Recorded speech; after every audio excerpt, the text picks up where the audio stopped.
تو اب کس کے انٹرپریٹیشن کو صحیح مانے، کس کو صحیح مانے؟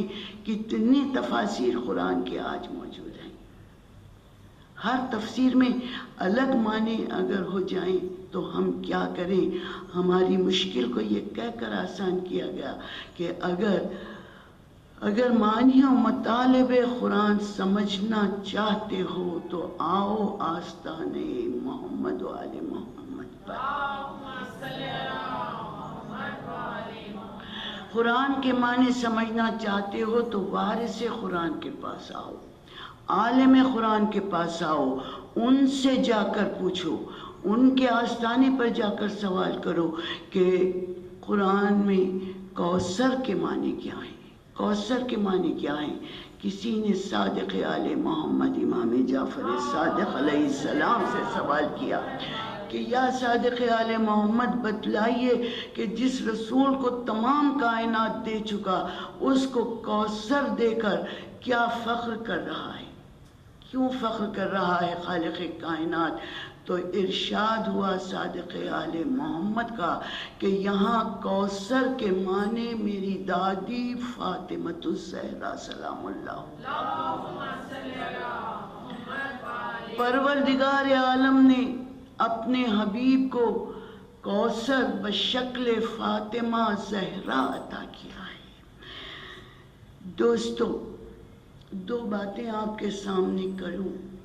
ایک تو یہ کہ شان نزول یہ ہے کہ لوگ جب تانا دے رہے ہیں کہ کوئی اولاد نہیں، کوئی وارث نہیں، یہ دین مٹ جائے گا، اس دین کا محافظ کوئی نہیں رہے گا، تو آغوش محمد میں نور فاطمہ زہرا جگمگاتا ہے، اور یہ نور فاطمہ زہرا ہے جس سے وہ نسل جاری ہوتی ہے جو محافظ دین اسلام بن کر کھڑی ہو گئی۔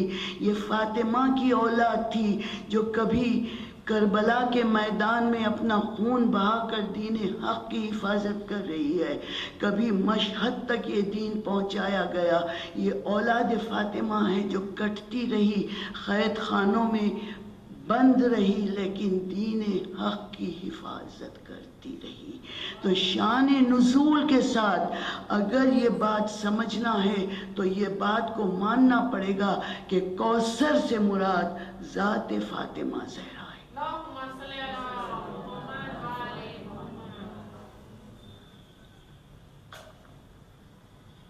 ایک اور صدقہ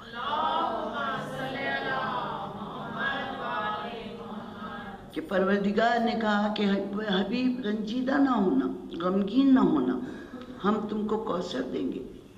اولاد نہیں اس لیے رنجیدہ ہونا، نسل نہیں چلے گی اس لیے رنجیدہ ہونا۔ سلسلہ مجالس میں ان 10 دنوں میں ایک دن اس لیے ہے کہ یہ مجالس زنانی مجلس ہوتی، ایک دن زنانی مجلس ہوتی ہے، اس لیے کہ اس مجلس میں کم از کم ہم یہ بات جانیں کہ عورت کا مقام اسلام میں کیا ہے، عورت کی منزلت اسلام میں کیا ہے، وہ عطا کرنے والا، وہ دینے والا جو بڑھاپے میں جناب ابراہیم کو اسماعیل بھی دیتا ہے، اسحاق بھی دیتا ہے، وہ دینے والا، اس کے بارگاہ میں کیا کمی تھی، اس کے خزانے میں کیا کمی تھی؟ رسالت مآب کو بھی ایک بیٹا دے دیتا کہ بیٹے سے نسل چلے گی، ایک بیٹا دے دیتا رسالت مآب کو بھی، لیکن قیامت تک کے لیے اسلام میں عورت کا مقام اس طرح بلند ہوا کہ اگر نسل محمد کو چلانا ہے، حفاظت دین حق کرنا ہے، تو آغوش محمد میں بیٹی کا نور جگمگائے گا۔ یہ فاطمہ ہے جس کی اولاد سے نسل محمد چل رہی ہے، یہ فاطمہ ہے جس کی اولاد محافظ دین اسلام بن کر اٹھی ہے، یہ فاطمہ ہے جس کے آغوش میں تربیت پانے والے امام بن کر آگے بڑھتے ہیں۔ پیغمبروں کے ملک، اماموں کے شہر میں ہر سربراہ حق کے برابر ہے فاطمہ۔ درس حیات لیتی ہیں دو امامتیں، درس حیات لیتی ہیں دو امامتیں، گھر میں ہے اور برسر منبر ہے فاطمہ۔ ایک گوشہ عظمت کا آیا تو میں نے کچھ ڈیویشن کیا اپنے عنوان سے، لیکن واپس چلوں کہ پروردگار عالم سے خالق کائنات یہ کہہ رہا ہے کہ میں نے تمہیں کوثر عطا کیا۔ اب اگر اس بات پر ہم غور کریں کہ اس آیت کی، اس سورت کی شان نزول یہ ہے کہ یہ سورت رسالت مآب کو معجزے کے طور پر عطا کی گئی، معجزے کے طور پر اس دور میں جہاں پر کہ ادب کا، علم کا، شاعری کا دورہ تھا۔ اس وقت اس سورت کو جب خانہ کعبہ کے پردے پر لے جا کر لٹکا دیا گیا تو ہم جیسے معمولی سی عقل رکھنے والے بھی اگر اس سورت کا ٹرانسلیشن پڑھیں تو بڑی حیرت ہم کو اس بات پر ہوتی ہے کہ ایک آیت کا تعلق دوسری آیت سے نہیں ہے، کنٹینیویشن ملتا ہی نہیں، معمولی بات نہیں ہے، ایک معجزہ ہے نا، معجزے کے طور پر دیا گیا اور سب نے تسلیم کیا کہ یہ انسانوں کا کلام نہیں، یہ اللہ کا کلام ہے۔ لیکن اگر ہم پڑھیں اور اس کے معنوں پر غور کریں تو بڑی حیرت ہوتی ہے کہ جو صورت معجزے کے طور پر دی جائے اس میں کوئی کنٹینیوٹی ہی نہیں۔ ایک آیت میں پروردگار کہہ رہا ہے انا اعطیناک الکوثر، اے حبیب ہم نے آپ کو کوثر عطا کیا، اس کے فوراً ہی بعد دوسری آیت ہے فصلی لربک انا شانئک فصلی لربک وانحر، بس تم نماز پڑھتے رہو، قربانیاں دیتے رہو، انا شانئک هو الابتر۔ تو پہلی آیت ہم نے کوثر عطا کیا، فصلی لربک وانحر، بس تم نماز پڑھتے رہو، قربانیاں دیتے رہو۔ پہلی آیت کو تعلق ہی نہیں دوسری آیت سے، کنٹینیوٹی نہیں ملتی۔ اور تیسری آیت بس تمہاری اولاد، تمہارا دشمن مفقود النسل رہے گا، اس کا کوئی نام لینے والا نہیں رہے گا۔ یہ تیسری آیت، تین آیتوں کو ایک دوسرے سے کوئی کنیکشن ہی نہیں، کیسے ایک دوسرے کا معنی سمجھیں گے؟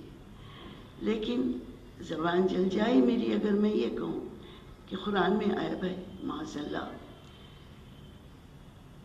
میں کوئی عیب نکالنے کی کوشش نہیں کر رہی ہوں، میں سمجھنے کی کوشش کر رہی ہوں کہ ایک صورت جو معجزے کے طور پر دی جائے اس کے تین آیتوں میں کوئی تسلسل ہی نہیں ہے۔ یہی وجہ ہے کہ ہم سے کہا گیا کہ اگر سمجھ میں نہ آئے بات تو در وارث سے قرآن پر سر جھکا دو۔ اور جب در وارث سے قرآن پر سر جھکایا تو صادق آل محمد نے کہا کہ کوثر سے مراد فاطمہ زہرا ہے، کوثر سے مراد فاطمہ زہرا ہے۔ تو جب ہم یہاں پہنچ گئے کہ کوثر سے مراد فاطمہ زہرا ہے تو اب تمام سورہ آئینے کی طرح ہمارے سامنے واضح ہے کہ اے محمد رنجیدہ ہو رہے ہو کہ تمہاری کوئی اولاد نہیں، اے محمد رنجیدہ ہو رہے ہو کہ تمہارا نام مٹ جائے گا، تمہارا نام تو باقی رہے گا۔